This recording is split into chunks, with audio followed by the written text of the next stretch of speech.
브루스 윌킨슨이라고 하는 분이 야베스의 기도라고 하는 책을 발간했는데, 그 책이 나오자마자 수백만 부가 팔렸습니다. 그래서 베스트셀러가 전 세계적으로 됐어요. 내가 이 책을 산 지가 2001년도에 한번 사서 봤는데, 증거판을 제가 다시 한번 사서 이렇게 봤더니 몇 쇄가 나왔냐면 한국의 번역죄로 나온 것이 230쇄 이상이 이렇게 나온 겁니다. 그러니까 한마디로 대박이 터진 거지요.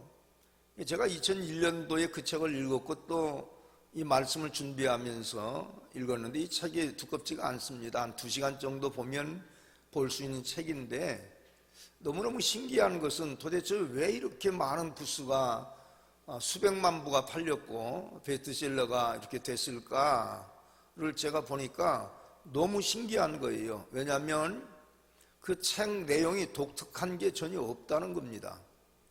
독특한 것도 없고 그렇게 크게 영적으로 우리에게 도전을 줄 만한 그런 요소가 전혀 없어요. 제가 책을 한 2-3번 정도 읽어봤는데도 불구하고 도대체 왜 이렇게 많은 사람들이 열광을 할까?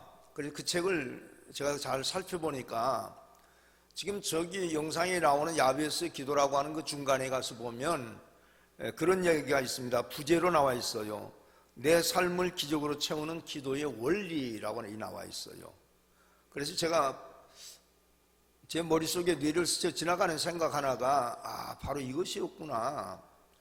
왜냐하면 전 세계적으로 크리스찬들 중에서 가장 성구를 좋아하는 성구 중에 하나가 바로 이 역대상 4장 9절에서 10절 말씀이랍니다. 그렇게 기도하고 그렇게 응답을 받고 복을 받았으면 좋겠다라고 하는 소망이 인간이라면 다 있었기 때문에 그렇게 공감된 마음을 가졌으리라고 생각을 하는데, 그런데 저는 그 이 짧은 구절을 다음 주까지 제가 설교를 하려고 준비를 하고 있습니다만은, 사실은 우리 그리스도인들이라면 이 성경 구절을 보면서 그 마음속에 굉장히 그렇게 됐으면 좋겠다라고 하는 소망이 생긴다라는 얘기입니다.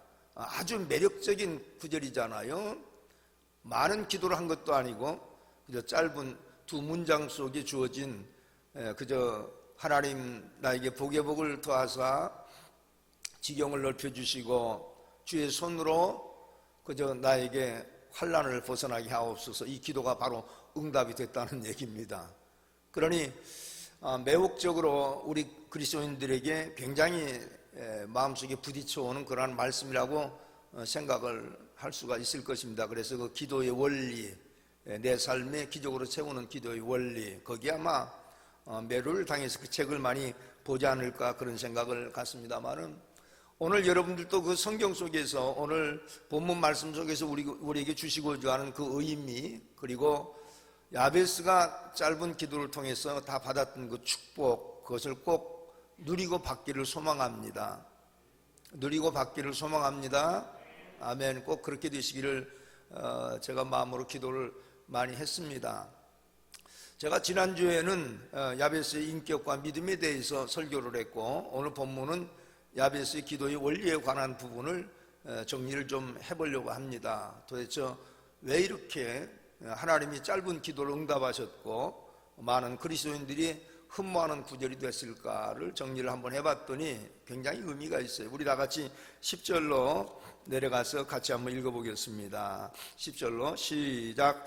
야베스가 이스라엘 하나님께 아뢰어 가로되 원컨대 주께서 내게 복의 복을 더하사 나의 지경을 넓히시고 주의 손으로 나를 도우사 나로 환난을 벗어나 근심이 없게 하옵소서 하였더니 하나님이 그 구하는 것을 허락하셨더라. 자, 여기 보면 서두에 보니까 야베스가 이스라엘 하나님께 아뢰어 나에게 복의 복을 더하소서 이렇게 나와 있어요. 그런데 개역성경에 가서 보면 번역을 참 잘했더라고요. 개역성경에 보면 하나님 나에게 복을 주시려거든 이렇게 나와요. 하나님 복의 복을 더하사 이렇게만 하지 않고 개역성경에는 하나님 나에게 복을 주시려거든 복의 복을 주옵소서 이렇게 기록을 하고 있습니다. 그 야베스라고 하는 사람은 인간의 축복이 어디서 오고 있는가 정확하게 감지를 했던 것 같습니다. 무슨 얘기인가 하면은 세상 사람들, 세인들은 아버지로부터 받은, 부모로부터 받은 유산들, 그것을 복이라고 생각하는 경우들이 많지요. 거짓 100%라고 해도 과언은 아닐 것입니다. 그리고 행운이라고 하는 복이 또 있잖아요. 예를 들어서 로또나 우리가 전혀 생각해보지 못한 그러한 일들을 통해서 우리에게 재산이 갑자기 확 불어나는 그런 것들, 복이라고 생각할 수 있습니다. 그리고 가장 평범한 사고 중에 하나는 뭐냐면 열심히 노력하면 복을 받는다라고 하는 이야기들이 있습니다. 여러분들은 어느 쪽이 가장 마음에 드는 이야기가 되는지 한번 생각을 해보시길 바랍니다. 그런데 성경에 가서 보면 전혀 그렇게 말하고 있지 않습니다. 성경은 네가 노력을 해서 복 받는 게 아니고 부모로부터 유산된 것으로 복 받는 것이 아니고, 그리고 행운을 통해서 네가 복을 받는 것이 아니다 얘기를 하고 있습니다. 우리 창세기 어디서 오는가 한번 찾아볼까요? 창세기 1장 27절과 28절 한번 열어보겠습니다. 창세기 1장 27절에서 28절까지 우리 같이 한번 읽어보겠습니다. 시작. 하나님이 자기 형상 곧 하나님의 형상대로 사람을 창조하시되 남자와 여자를 창조하시고 하나님이 그들에게 복을 주시며 그들에게 이르시되 생육하고 번성하여 땅에 충만하라. 땅을 정복하라. 바다의 고기와 공중의 새와 땅에 움직이는 모든 생물을 다스리라 하시니. 자, 여기에서 인간을 만드실 적에 사실은 세상의 모든 동물이나 파충류 이런 것들은 모델이 없습니다. 그냥 그 자체가 창작이에요. 하나님의 창작. 그러나 인간만큼은 그 모델이 있는데, 모델이 누구죠? 하나님이시라고 말이에요. 이미지 오브 갓이라고 나와 있잖아요. 그러니까 하나님의 형상을 우리에게 전가시켜서 하나님과 같게 만들었다 그랬어요. 외적 형상보다는 속성을 얘기하는 것을 우리는 먼저 깨달아야 됩니다. 그런데 28절에서 그렇게 만드시고 28절은 뭐라고 하냐면 하나님이 그들에게 복을 주시며 그랬어요. 복을 주시며. 그러니까 복은 세상적인 육신의 부모로부터 온 것이 아니고 어떤 행운을 통해서 오는 것이 아니고 또 내가 열심히 노력해서 오는 것이 아니라 하나님이 주신 것이라고 말이에요. 따라합시다. 복은 하나님이 주신다. 자, 그러면 우리가 저지난주에 말씀을 들었던 창세기 12장으로 한번 넘어가 보겠습니다. 창세기 12장 2절과 3절로 한번 가서 어떻게 하나님께서 어떤 복을 주시는가 아브라함을 통해서 다시 한번 배워보겠습니다. 자, 2절과 3절 시작. 내가 너로 큰 민족을 이루고 내게 복을 주어 내 이름을 창대케 하리니 너는 복의 근원이 될지라. 너를 축복하는 자에게는 내가 복을 내리고 너를 저주하는 자에게는 내가 저주하리니 땅의 모든 족속이 너를 인하여 복을 얻을 것이니라 하신지라. 여기 보니까 내가 너로 큰 민족을 이루고 내게 복을 주어 라고 나와 있습니다. 그리고 우리가 올해 들어서 교회 표어를 너는 복의 근원이 될지라 라고 하는 것을 정하고 있는데 아브라함에게도 너는 복의 근원이 될지라 그렇게 얘기했어요. 어느 정도 하나님이 복덩어리를 만들어 주셨는지 너를 축복하는 자가 복을 받고 너를 저주하는 자가 복을 받을 것이라. 그러니까 모든 사람이 하나님을 믿는 믿음의 자녀들에게 저주할 수 없도록 만들어 놓은 것이 바로 나와 여러분의 축복이라고 믿어지시기를 주님의 이름으로 축원합니다. 자, 그런데 여기 야베스를 우리가 연구를 해보면 야베스는 어떤 사람입니까? 아브라함처럼 복을 받지 못한 사람이에요. 여러분이 지난주에 우리가 말씀을 들으면서 야베스라고 하는 이름에 대해서 잘 들었습니다. 야베스는 고통이다, 슬픔이다, 아픔이다 뭐 이런 뜻을 가지고 있다는 얘기예요.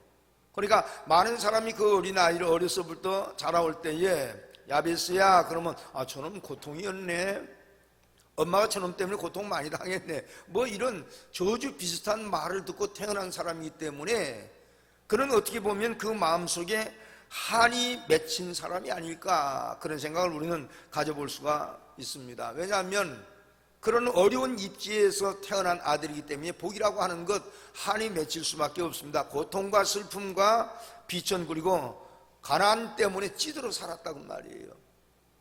그런데 얼마만큼 그가 많은 고통을 받았으면 그것을 극복하기 위해서 얼마나 많은 노력을 했겠느냐는 얘기입니다.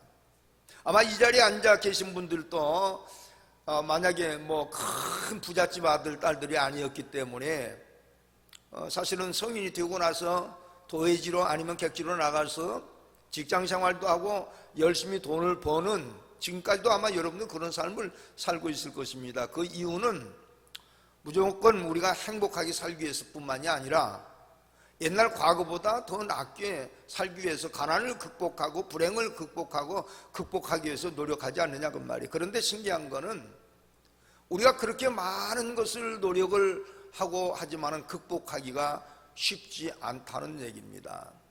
그러니 그것을 우리가 비례하면서 야베스를 생각해 보면 아예 태어나면서부터 비참하게 가난하게 고통스럽게 태어났던 야베스가 얼마만큼 많은 노력을 했겠느냐는 얘기입니다. 그런데 아무리 노력을 해도 그 노력의 대가만큼 인생이 부해지는 역사를 그가 체험하지 못하자 영적으로 그가 돌아간 것 같습니다. 여러분 이 설교를 잘 들었으면 나는 참 좋겠어요. 그 영적으로 돌아가서 자기 선조들과 조상들을 쭉 연구해 봤습니다. 그걸 어떻게 하냐고요? 여기 가서 보면 좀 이따 제가 설명을 해드리겠습니다만은 그의 조상이었던 이스라엘이 등장을 하고 있습니다. 이스라엘. 그러니까 그들을 가만히 연구해 보니까 이거 신기하거든요. 복이라고 하는 것은 부모로부터 어떤 많은 돈을 그리고 재물을 받아서 그렇게 하는 사람도 없지 않아 있겠지만은 거기 신령한 복까지 포함될 수 있는 것은 그건 아니라 그런 얘기죠. 그때 야베스가 바로 그것을 연구를 하다가 바로 느낀 것이 복이라고 하는 것은 부모로부터 그리고 어떤 행운으로부터 내가 노력을 해서 온 것이 아니라 하나님이 주시는 것이구나. 따라합시다. 복은 하나님이 주십니다. 제가 지난주에도 잠깐 언급을 했습니다마는 잠언서 8장 17절에서 18절 우리 한번 정확하게 한번 찾아볼까요? 잠언서 8장 17절에는 18절. 자, 우리 한번 같이 읽어보겠습니다. 시작. 나를 사랑하는 자들이 나의 사랑을 입으며 나를 간절히 찾는 자가 나를 만날 것이니라.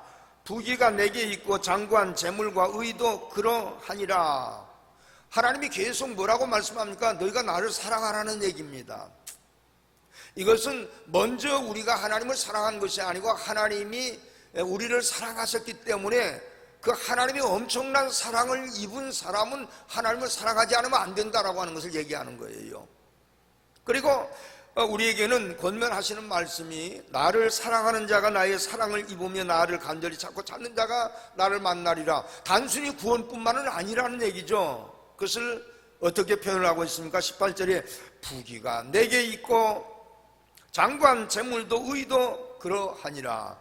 그 밑에 내려가서 21절을 한번 보겠습니다. 아주 기가 막히게 잘 표현을 해주고 있습니다. 자, 21절 같이 읽겠습니다. 시작. 이는 나를 사랑하는 자로 재물을 얻어서 그 곳간에 채우게 하려 함이니라. 확실히 믿어집니까? 아주 정확하게 개런티 해놨어요. 그런데 다른 성경에 나오는 것이 아니라 잠언서, 바로 솔로몬이가 썼던 여러분 인생 고백서에 나온 거예요. 전도서나 이런 잠언서는 잠언 3천을 솔로몬이가 썼는데 잠언서 전체를 다 쓴 것은 아닙니다. 여러 학자들이 썼지만은 그 중에 80%는 솔로몬이가 쓴 거예요. 그런데 이 부분을 누가 지금 기록을 했냐? 솔로몬이 기록을 했다는 거죠. 왜 이런 고백을 했을까요? 전무후무할 정도로 많은 축복을 받은 사람이었는데 세상적으로 타락도 해보고 세상적으로 살았다가 이게 아니었어. 그걸 깨닫고 주님 앞에 돌아와서 고백하는 것이 바로 이는 나를 사랑하는 자로 재물을 얻어서 그곳간에 채우게 하려 하심이라. 하나님을 찾게 만드는 이유가 다른 것이 아니고 하나님의 엄청난 부와 귀를, 재물을 채워주시기 위해서 우리를 자꾸 찾으신다는 얘기입니다. 우리 잠언서 10장 22절 한번 가보겠습니다. 잠언서 10장 22절, 21절이 아니고 22절, 10장 22절 한번 넣어주세요. 예. 10장 22절. 자, 다 찾으셨으면 우리 한번 찾아볼까요? 시작. 여호와께서 복을 주심으로 사람으로 부하게 하시고 근심을 겸하여 주시지 아니하시느니라. 믿어지시면 아멘 합시다. 자, 여러분, 여호와께서 복을 주심으로 하고 이꼴시키는 말씀이 뭐냐면 사람으로 부하게 하시고 근심과 걱정도 겸하여 주시지 않는다. 성경에서 우리 그렇게 말씀하고 있는 것을 우리는 볼 수가 있습니다. 사실은 이 가난이라고 하는 것, 또 우리가 어떻게 보면 힘들어서 비참하고 불행하고 이런 것들은 하나님이 우리에게 주신 것이 아니라 하나님은 복을 주시고 그런 인생을 회복하시는 분이라, 바로 그런 얘기입니다. 그래서 그 야베스는 뭐라고 고백을 하냐면은, 야베스는 하나님께 아뢰어 이르시되 주께서 내게 복을 주시려거든. 기가 막히게 핵심을 지금 갈파하고 있는 것을 우리는 볼 수가 있습니다. 복을 주시려거든 복의 복을 나에게 더하여 주시옵소서.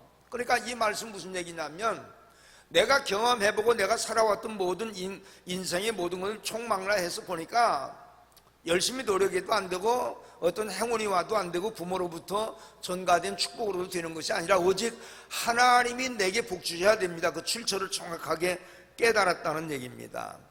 귀한 얘기죠.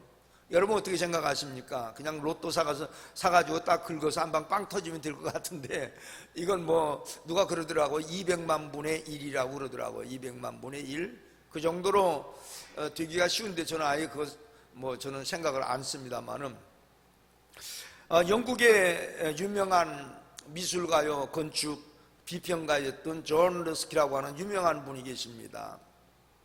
이분이 많은 글을 남겼고 저서도 많이 남겼는데, 한 번은 이분이 어디 초대받아가지고 강연을 이렇게 가는데 시내 안에서 한 부인을 만났어요. 자기가 잘 아는 지인 부인인데, 고관대작의 부인입니다. 그런데 얼굴이 영 말이 아니에요. 얼굴이 잔뜩 뭔가 기분이 안 좋은 얼굴을 하고 이렇게 지나가다가 만났어요. 그래서 미세스하고 부릅니다. 어디 갔다 오십니까? 그랬더니 어디 갔다 왔는데 파티에 갔는데 기분 나쁜 일이 생겼다는 거예요. 그게 뭡니까? 그랬더니 귀한 분으로부터 실크로 된 손수건을 선물을 받았는데 잘못 취급을 해서 잉크가 떨어져서 다 버렸습니다. 그래서 기분이 아주 나쁩니다. 그러니까 존 러스킨이 그런 얘기를 해서 그 수건을 나한테 한번 보여주시겠습니까? 보여줍니다. 그러니까 수건에 잉크가, 파란 잉크가 떨어져서 쫙 번져 있습니다. 그러니까 그런 얘기를 합니다. 부인, 이거를 한 일주일 정도만 나를 빌려주시겠습니까? 그랬더니 왜요? 그랬더니 일단 빌려주시면 나중에 좋은 일이 있을 겁니다. 그래서 좋습니다. 뭐 갖다 버려야 되는 거니까. 그런데 일주일 후에 만나서 이렇게 보니까 그 수건을 주는데 기가 막힌 경치 하나를 거기다가 그려놓은 거예요. 나무가 있고 강이 있고 새들이 날아가는 모습, 너무 아름다운 수건을 만들어 준 거예요. 그런데 막 얼굴이 아주 밝으면서 조한 선생님 너무너무 감사합니다. 못 쓸 거 버려야 될 거 이렇게 귀중한 명품으로 만들어 주셔서 감사합니다 라고 인사를 했다는 거예요. 그때 존 러스킨이 그런 얘기했습니다. 당신의 인생도 하나님 앞에 맡기면 하나님이 귀한 아름다운 축복으로 바꿔주실 것입니다 라고 그분을 전도했다고 하는 유명한 그러한 얘기가 있습니다. 자, 오늘 우리가 본문 속에서 한 가지 얻어야 될 중요한 교훈 하나는, 내가 노력도 해야 되고 애도 많이 써야 되고 행운도 발휘해야 됩니다. 그러나 복은 누가 주시느냐? 하나님 주신다는 거예요. 신명기에 가서 보면 이스라엘 백성들을 그 젖과 꿀이는 가나안 복지로 인도하시기 직전에 바로의 정권 밑에서 종으로 전락해서 살던 그들을 불러내십니다. 그리고 그들을 불러내서 시나이 반도에서 그들을 인도하고 시내산까지 인도하면서 하나님으로부터 계명을 받아서 내려와 가지고 신명기 1장에서 11절까지 쭉 가서 읽어보면 기가 막힌 말씀을 합니다. 신명기 1장 11절에서 그랬어요. 여호와께서 너희에게 현재보다 1000배의 복을 더하실 것이라. 할렐루야. 오늘 여러분 그 복 받으시길 주의 이름으로 축원합니다. 자, 여러분, 그런데 그들은 그 복을 받았어요. 종으로 인권도 빼앗기고 이름도 빼앗기고 족보도 다 빼앗겨버려서 그저 죽음 직전에 있어야 될 애굽 땅에서 그 고통받았던 그들이 자유함을 얻고 출애굽돼서 마음껏 하나님의 기적을 체험하고 산 것은 1,000배의 복, 1만 배의 복이라고 해도 과언은 아닐 것이라고 말이에요. 더군다나 그들이 젖과 꿀이 흐르는 가나안 복지에 들어갔다라고 하는 건 뭘 의미할 수 있습니까? 물론 그것은 천국을 상징하는 것은 아닐 것입니다. 그러나 애굽 땅에서 종살이했던 그들에게는 천국과 같은 곳이라고 말이에요. 천국 같은 곳. 그러니까 얼마나 큰 복을 주시느냐고 말이죠. 이 자리에 계셔서 정말 하나님 앞에 복받기 원하신 여러분들은 모세가 이스라엘 백성들에게 주시고자 하는 그 1,000배의 복을 그냥 확실하게 누리게 되시기를 주의 이름으로 축원합니다. 그런데 우리가 오늘 본문을 보면서 조금 이상한 것을 발견하게 됩니다. 10절의 서두에 가서 보니까 뭐라고 얘기하냐면 야베스가 이스라엘 하나님께 아뢰어 가로되 라고 나와 있어요.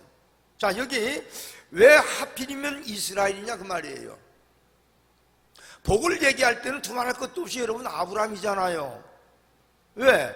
분명히 여러분 창세기 12장에서 내가 갈대아 우르 본토 친척 집을 떠나 내가 지시할 땅으로 가라 그러면 내가 너를 복의 근원이 되게 하겠다.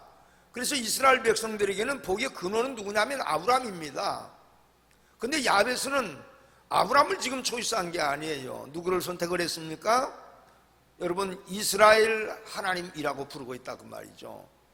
나는 이 부분에 대해서 말씀을 제가 묵상을 하다가 무엇을 느꼈느냐면 어쩌면 나와 공감될 수 있는 인생이 그냥 바뀌어진 그러한 사람에게 교훈을 받고 있는구나 그런 생각이 들었어요. 자, 우리가 보면 아브람도 고난이 없지 않아 있었겠습니다마는 아브람, 이삭, 야곱 이 세 사람 우리가 3대 장자라고 얘기를 하는데 그 중에 고난은 누가 제일 많이 받았습니까? 두말할 것도 없이 야곱입니다. 왜 그랬을까요? 야곱이는 태어날 때부터 불행하게 태어난 사람이에요. 그 사람은 그 쌍둥이가 어머니 뱃속에서 태어날 적에 발 뒤꿈치를 붙들고 나왔는데 그것을 보고 산모가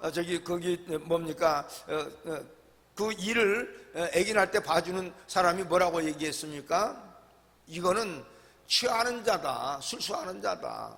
야곱이는 그냥 무엇인지 막 취해야 된다고 말이에요. 그런데 뱃속에서부터 싸움을 싸우고 서로 먼저 나가겠다고 장자 되겠다고 했던 애들인데 불행하게도 차자로 태어납니다. 이스라엘에서 장자와 차자는 하늘과 땅의 차이입니다. 장자는 아버지의 모든 유산을 다 받아서 형제들에게 나눠줄 수 있는 어소리티 권한이 있는 사람이에요. 그러니까 아버지와 같은 그러한 권세가 있는 사람이지요. 그런데 장자는 그런 어소리티를 가지고 있는데 차자는 어떻습니까? 그런 권세가 하나도 없다고 말이에요. 똑같은 날 똑같은 어머니로부터 똑같은 시간에 같이 나왔는데 0.0 몇 초 차이에 여러분 호불호가 이렇게 크게 갈려진다고 말이죠. 그러고 나서 실질적인 삶을 이렇게 가만히 보니까 이삭 아버지가 두 아들을 놓고 선택할 필요가 없잖아요. 똑같이 둘을 사랑해 줘야 되는데 옛날 사람들은 참 이상합니다. 내가 좋아하는 아들 굉장히 사랑했던 것들을 이렇게 시골에서도 이거 볼 수가 있는데 편애를 하기 시작했다고 말이에요. 에서를 편애하고, 근데 에서를 우리가 이스라엘의 아브라함의 그 장자권 속에서 누적됐기 때문에 그 사람을 별 볼 일 없이 취급을 하는데, 제가 장자의 명분이라고 하는 책을 썼을 적에 그분을 연구를 해보니까요, 요즘 말로 말하면 상남자입니다. 아주 쾌남이에요. 막 서글서글하고 사람들을 많이 도와주고 힘도 있었고, 어디 가서나 아주 에서는 많은 사람들에게 박수갈채를 받고 존경을 받는 그런 사람이었다고 말이에요. 근데 그와 반면에 야곱이라고 하는 사람은 너무나 소극적인 아주 소심파였습니다. 조그만 일만 있어도 금방 삐지기 좋아하고 오해하기 좋아하고 뭐 이런 사람이었어요. 그러다가 보니까 그 어머니 치맛자락을 붙들고 어머니를 돕는, 그래서 뭘 배우냐면 팥죽 끓이는 걸 배웁니다. 그러니까 요즘 말로 말하면 이 사람 누구냐면 마마보이라고 말이에요. 참 신기하죠. 그러니 그 아버지 이삭이 누구를 더 좋아했겠습니까? 막 대범하고 일 잘하고 많은 사람들에게 사랑받는 에서를 당연히 좋아하겠죠. 근데 그때 야곱이가 뭘 생각을 했느냐면 저 에서가 나보다 잘난 것이 먼저 된 것밖에 없지 않느냐, 장자밖에 된 것이 없지 않느냐, 만약에 내가 장자가 됐다면 나도 저렇게 됐을 텐데, 그러면서 비전을 뭘로 갔냐면 장자를 갖는 거예요. 이 비전이 뭔지 아십니까? 믿음이라는 거예요. 그런데 결국에 팥죽 한 그릇으로 에서에게 장자 명분을 사먹고, 결국에 그 오해를 사가지고 이제 그가 도망가기도 합니다만은, 그래서 결국에 라반의 집에 가서 20년 동안 엄청난 일을 합니다. 그리고 재물을 많이 하나님께서 그에게 축복해 주신 것을 베델에서 벌써 약조를 하고 내려가가지고 그 축복을 받아냅니다. 그리고 자기가 돌아왔을 적에 충격적인 것은 야복강 나루터에서 오도가지도 못하고 갇혀버리고 말아요. 그 이유가 뭐냐면 그 소식을 들었던 에서가 이놈을 내가 죽이리라 그러고 칼을 갈고 있다가 그가 온다고 하니까 400명의 군사를 이끌고 지금 쳐들어온다는 얘기예요. 그때 가지도 못하고 후퇴하지도 못했던 야곱이가 머리는 비상하잖아요. 그래서 전부 다 마누라 4명도 강 건너로 보내고 자식 12명도 강 건너로 보내고 가지고 있는 재물도 2떼를 갈라서 강 건너로 보냅니다. 이쪽을 치면 요놈은 살아야 되니까. 그리고 홀로 남았더라 이렇게 얘기하고 있습니다. 여러분, 신앙생활이라고 하는 것은 영적으로 본다면 하나님을 만나기 위해서 홀로 서야 된다는 말이죠. 코람데오 신앙이라고 하는 거 여러분 잘 아시죠? 둘이 서서 둘이 여러분 신앙생활을 해도 하나님이 버릴 수도 있고 선택할 수도 있는 것이기 때문에 그 코람데오 신앙이 얼마나 중요합니까? 그래서 매일매일 삶 속에서 하나님과 영적인 교제가 이루어지기 위해서는 여러분 많은 사람과 혼돈한 세계 속에 사는 것보다도 조금 외롭게 사는 것이 훨씬 낫습니다. 더 외롭고 힘들고 우리 삶 가운데 어려운 고통이 있다 할지라도 하나님과 영적인 교제가 바로 하나님의 사람을 만드는데 아주 중요한 역할을 하기 때문에 그렇습니다. 그런데 홀로 남았을 적에 주님이 찾아오셨어요. 여러분, 놀라운 것은 하나님께서 라반의 집에 일했을 적에도 음성은 가끔 기도할 때 들려주셨지만 그를 만나주신 것은 딱 2번이에요. 베델에서 한 번 만났고 그 다음에 어디에서 만납니까? 인간의 위기를 당했을 적에 야복강 나루터에서 정말 고심하고 있을 적에 주님이 찾아오시는 거예요. 여러분의 삶 가운데 만약에 어려운 삶 가운데 주님 찾아오셨다면 그 주님 포기하지 마십시오. 그때 붙들어야 돼요.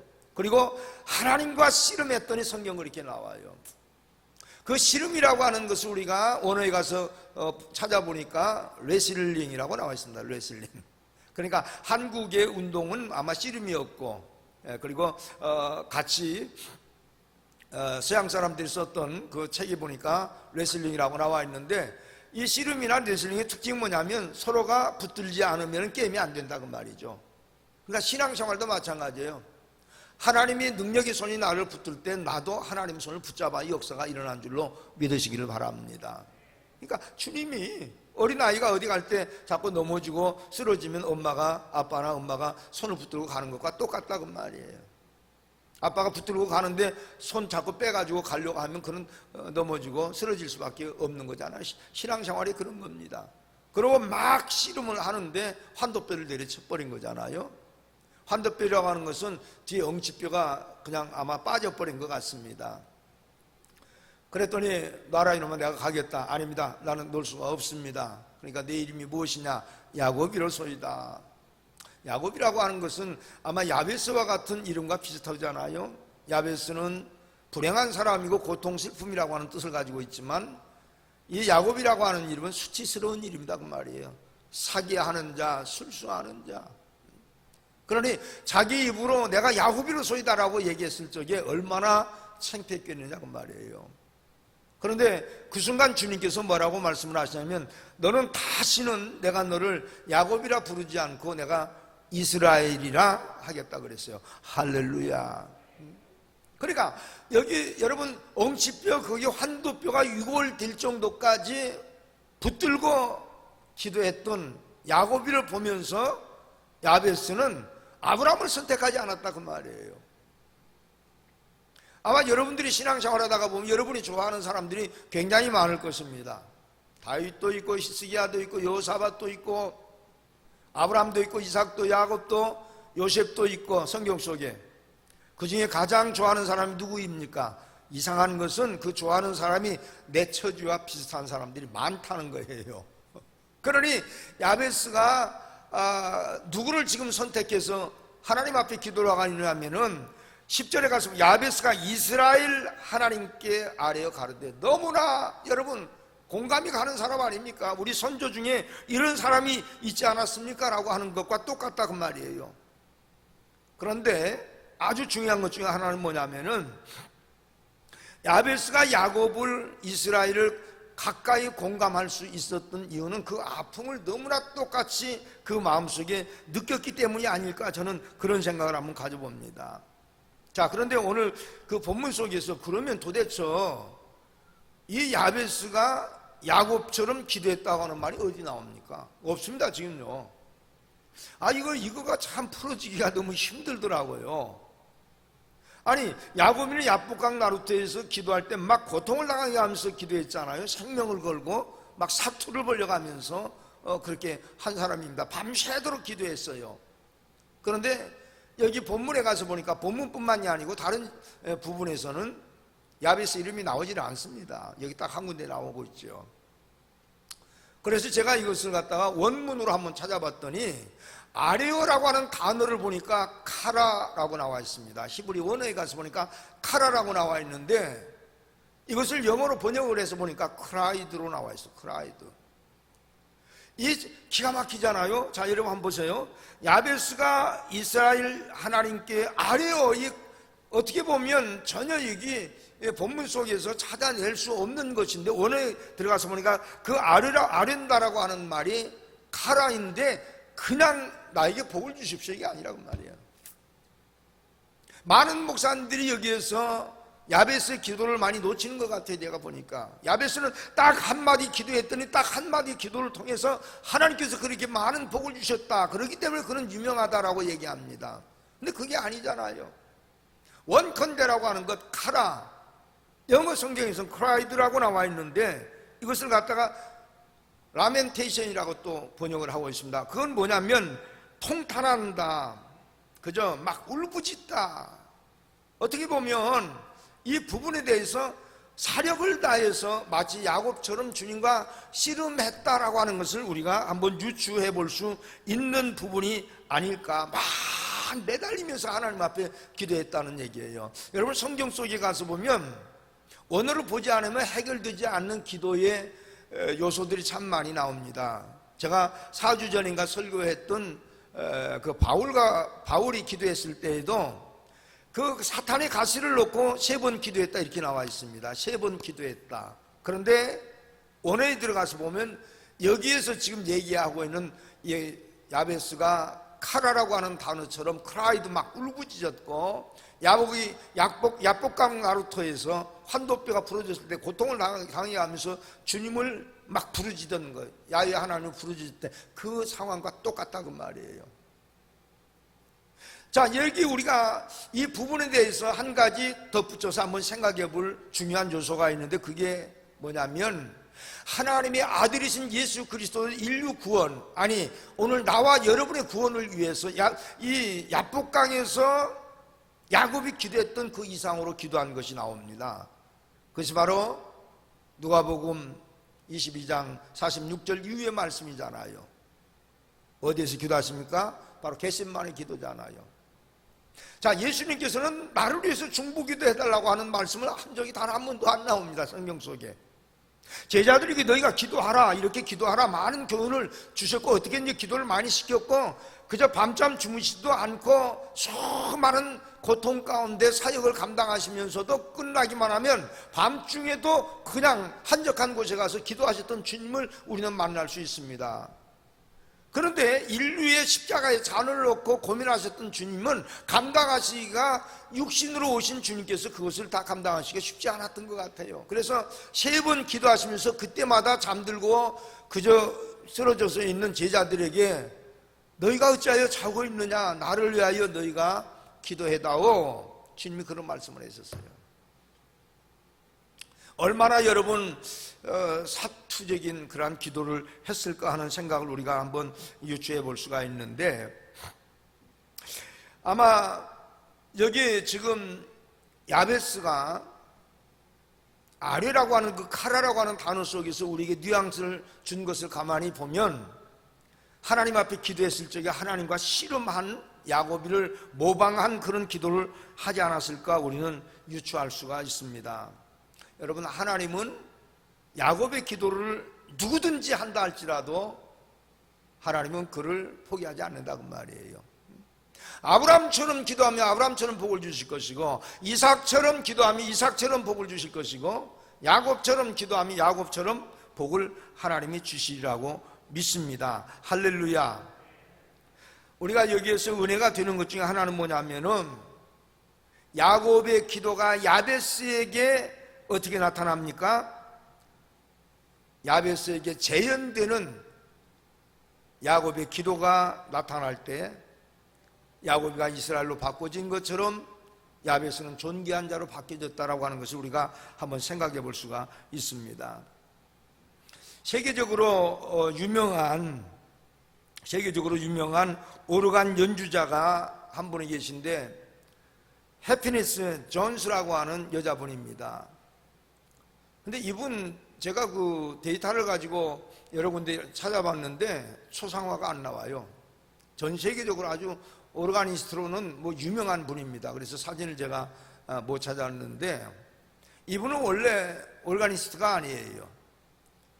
16살 때 아주 천재적인 그러한 재능이 발휘가 돼서 16살 때 텍사스 유니버시티를 들어갑니다. 수석으로 들어가서 피아노를 배웠는데 16살 때 들어간 거예요. 얼마나 대단합니까?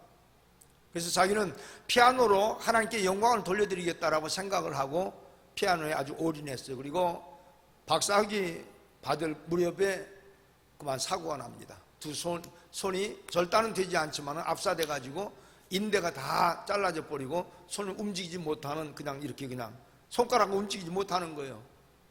그러니 세계적으로 주목을 받았던 피아니스트인데, 그런 고난을 당했을 적에 얼마나 낙심이 왔겠습니까?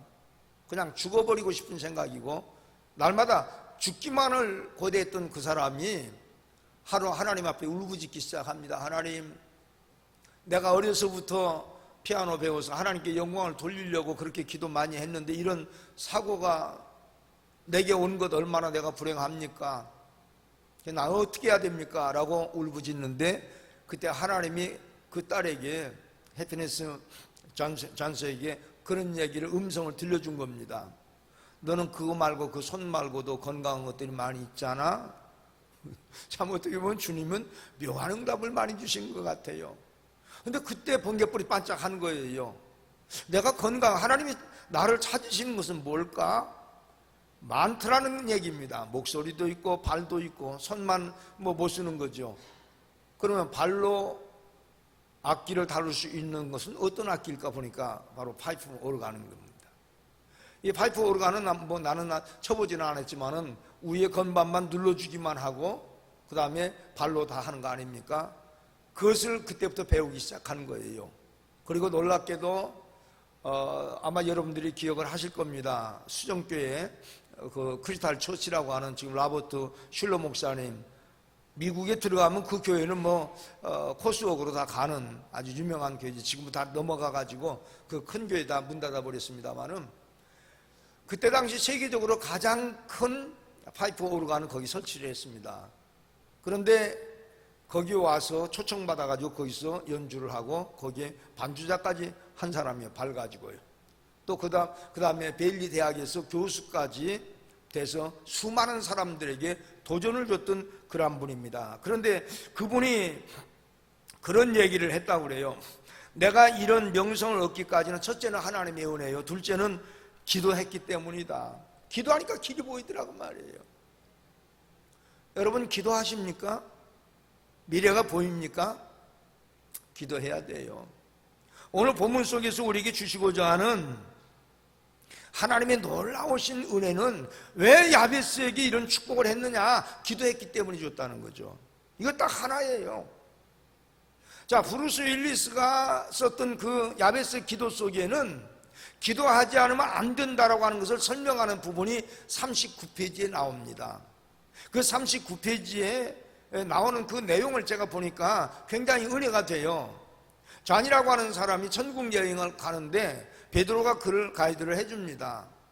뭐 황금길을 걸어가고 아주 아름다운 자기 집이 지어있는 그런 맨션도 들어가 보기도 하고 이름 모를 꽃들이 방긋방긋 웃으면서 그렇게 세상에서 맡아보지 못한 아름다운 향을 맡고 천사들의 합장 소리가 막 어떤 음식을 먹어서 엔돌핀이 돋는 것이 아니라 기쁜 일이 있어야 엔돌핀이 도는 것이 아니라 찬양 한 번만 들어도 막 영혼이 날아갈 것 같은 그 기쁨을 누리면서 천국을 지금 구경하는 거예요.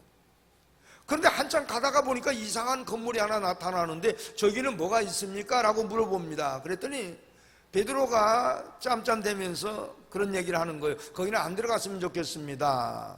왜 그렇습니까? 물어보니까 어찌됐건 안 들어갔으면 좋겠습니다. 그러니까 더 궁금하잖아요. 그러니까 좌안이 그럽니다. 빼놓지 말고 갑시다. 가자는 거예요. 그 문을 열고 들어갔는데 너무너무 신기한 것은 수많은 아름다운 박스가 있는데 리본으로 전부 다 봉해 놓는 거예요. 근데 거기 보니까 전부 다 이름을 다 써놓은 거예요. 그러니까 여기 내 박스도 있습니까? 물어봤습니다. 있는데 그거 안 보는 게 나을 것입니다 라고 베드로가 얘기하더라는 거예요.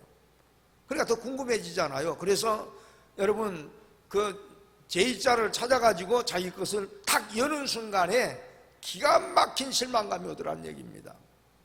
그 안에는 뭐가 들어있냐면 좌안의 일생이 여러분 일생 동안 겪는 하나님의 축복이 그 속에 다 응답받아야 될 것이 다 들어있는데 기가 막힌 사실은 몇 개밖에는 그 속에서 응답받은 것이 없더라는 거예요. 97, 8%는 여러분 하나님께서 주시겠다고 언약되어 있는 것인데 한 가지도 자기가 구해보지 못한 것이라는 얘기입니다. 자, 여러분 나와 여러분에게는 하나님께서 내가 일생 동안 살아갈 수 있는 모든 축복들, 하나님으로부터 받아야 될, 하나님으로부터 체험되어야 될 기적들 이미 하나님께서 모든 것을 여호와일에 예비하시고 스탠바이를 다 해두셔서 내가 여러분 기도만 하면 그때마다 하나님께서 응답을 해주신다는 거예요. 이것이 바로 브루스 윌리스가 여러분 윌킨스가 얘기하는 바로 그 내용이에요. 그래서 그 상자를 껴안고 앉은 그에게 베드로가 그런 얘기를 하더랍니다. 안 구했으니 못 받는 거지요. 자, 우리가 야고보서 4장 2절로 3절에 가서 보면 그런 말씀이 나옵니다. 한번 찾아볼까요? 야고보서 4장 2절로 3절, 4장 2절에 3절 거기 가서 보면 기도 응답 못 받는 두 가지가 나옵니다. 기도 응답 받지 못하는 거 2절과 3절을 다 같이 한번 읽어보겠습니다. 시작. 너희가 욕심을 내어도 얻지 못하고 살인하며 시기하여도 능히 취하지 못하나니 너희가 다투고 싸우는도다. 너희가 얻지 못하면 구하지 아니하며 뭐하지 아니함이라? 기도하지 안 했다는 얘기예요. 이 말씀이 하나님 말씀으로 믿어지시거든. 아멘. 아멘. 기도하지 않으니까 하나님이 안 주신다는 거예요. 두 번째는 뭐죠? 3절에 나와 있습니다. 같이 읽겠습니다. 시작. 구하여도 받지 못하면 정욕으로 쓰려고 잘못 구함이니라. 자, 정욕으로, 내 욕심으로, 정욕은 뭐예요? 죄입니다. 죄. 욕심 잉태한 주 죄를 낳고 죄가 장성한 즉 사망을 낳느니라 말씀을 하고 있잖아요. 자, 여러분 우리가 하나님으로부터 응답받는 사람들의 그 퀄리티가 뭘로 주어집니까? 믿음이잖아요. 근데 그 믿음은 하나님의 사랑을 덧입는 사람은 하나님을 사랑을 하는 사람이고 주님을 만나는 사람입니다. 믿음으로. 근데 사실은 우리는 하나님 앞에 나와서도 하나님 앞에 구하지도 못하고 구한다 할지라도 받지 못한 것 중에 하나가 있다면 바로 정욕으로 욕심으로 구하기 때문에 하나님이 안 주신다라는 얘기입니다. 기가 막힌 얘기죠. 마지막 성경 구절을 하나 더 보겠습니다. 요한복음 16장 24절을 한번 찾아보겠습니다. 요한복음 16장 24절. 자, 우리 다 같이 의미를 생각하시면서 한번 읽어보겠습니다. 시작. 지금까지는 너희가 내 이름으로 아무것도 구하지 아니하였으나 구하라 그리하면 받으리니 너희 기쁨이 충만하리라. 이 말씀이 믿어지시거든. 아멘. 할렐루야. 그러니까 여러분, 예수님께서 십자가에 못 박혀 돌아가시기 전까지 제자들과 수많은 일들을 해내셨어요. 근데 그동안에는 그 비밀을 안 알려주셨네요. 그런데 이제 얼마 안 있다가 십자가에 돌아가시기 직전에 지금 말씀을 해주시는 겁니다. 그 말씀이 뭐죠? 지금까지는 너희가 내 이름으로 아무것도 구하지 안 하지 않았느냐? 그러나 이제 구하라, 그리하면 받으리니 너희 기쁨이 충만하리라. 자, 여기 기쁨이 충만하다고 하는 것은 뭘 의미하냐면 받아서 기쁜 것을 얘기하지 않아요. 성령님이십니다. 할렐루야. 성령을 받으면 기쁨이 온다 그 말이에요. 나는 이 어려운 시대에 우리 상록중앙교회 성도님들이 기도하셔서 성령 받으시고 마음속에 기쁨을 얻었으면 참 좋겠습니다. 할렐루야. 여러분, 환경이 문제가 아니더라고요. 제가 보니까 우리의 삶에 살아가는 라이프 스타일, 그것이 하나님께서 보시기에 어떻게 보시고 판단하느냐, 그게 중요한 것 같아요. 야베스는 존귀한 자라 그랬잖아요. 믿음으로 그 삶을 입증시켰고 하나님 앞에 카라, 크라이드, 눈물로 기도해서 응답을 받은 사람이었습니다. 오늘 여러분, 나에게 주어진 하나님의 최고의 축복은 예수 이름이에요. 오늘 여러분, 예수 이름 꽉 붙들고 기도하시다가 그저 많은 응답받고 하나님의 영광을 이루는 나와 여러분 되시기를 주님의 이름으로 축원합니다. 그래서 10절에 가서 보면 하나님이 그 구하는 것을 허락하셨더라. 이제는 조금 이해가 아마 되실 거예요. 자, 우리 9절부터 10절까지 다시 한번 읽고 우리 한번 기도하도록 하겠습니다. 9절부터 10절까지 같이 한번 읽겠습니다. 시작. 야베스는 그 형제보다 존귀한 자라. 그 어미가 이름하여 야베스라 하였으니 이는 내가 수고로 낳았다 함이었더라. 야베스가 이스라엘 하나님께 아뢰어 가로되 원컨대 주께서 내게 복의 복을 더하사 나의 지경을 넓히시고 주의 손으로 나를 도우사 나로 환난에 벗어나 근심이 없게 하옵소서 하였더니 하나님이 그 구하는 것을 허락하셨더라. 꼭 이렇게 되시기를 주의 이름으로 축원합니다. 우리 한번 이 시간에 기도할 적